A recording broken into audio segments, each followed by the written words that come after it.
山中暮岁月，风吹过竹林，夜影摇晃。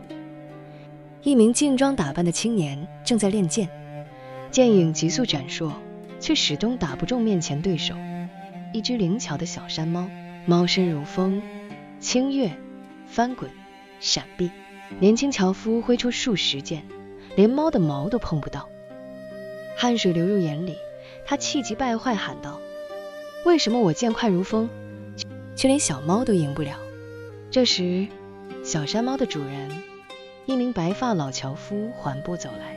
老樵夫手里拿着一根枯枝，边走边笑：你看见风了吗？剑士皱眉：风怎么能看得见？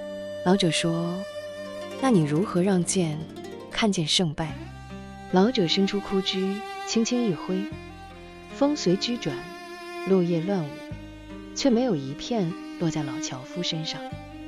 他指着小山猫：你看看小猫，动的时候不快，静的时候也不慢。猫没有想赢你，只是自然跳动，而你只想胜。剑士一惊，低头望着手里的剑。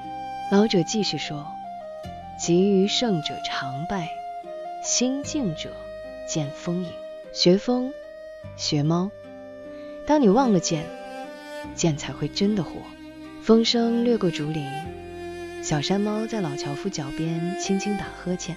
剑士忽然心有所悟，原来真正的剑不在手里，而在心里。那天起，他不再求快求胜，除了每天练剑外，还练一件事：与小山猫一起呼吸，一起入静。多年后，山猫长大，成了威风凛凛的大猫。老樵夫须白如霜，对青年笑道：你剑意已通，从今天起，与猫同行江湖吧。风该自由走，剑该随风行。就这样，一人一猫离开竹林，踏上漫长的旅程。岁月流转，江湖上流传着一个传说，有一位剑客，手中无剑，身旁总有一只大山猫相随。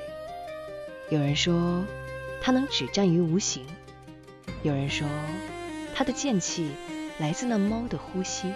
某日，他与山猫行至梅岭，一群流寇正要劫村，青年仗义，挺身阻止。到手冷笑：没剑也想行侠。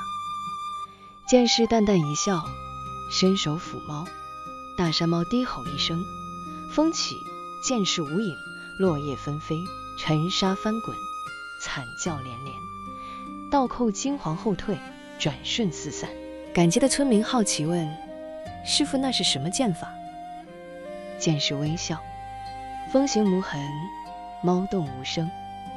当心里没有剑，万物皆剑。